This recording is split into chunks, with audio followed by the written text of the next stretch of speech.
How to check in online with Dollar Car Rental. Hi everyone, I'm here to assist you today without any delay. Let's jump right in. First, open Dollar Car Rental website. Here, simply click on Check In at the top. After you click on Check In at the top, it will lead you to this page.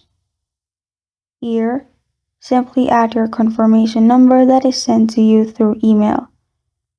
Then add your last name that you registered from. Press on Start Check-in. After you press on Start Check-in, you'll find all your options there. You can view, modify, cancel, and after you do that, you're good to go. This is how to check in online with Dollar Car Rental. Thank you for joining me today. If this video helps you out, please leave a like and subscribe for more.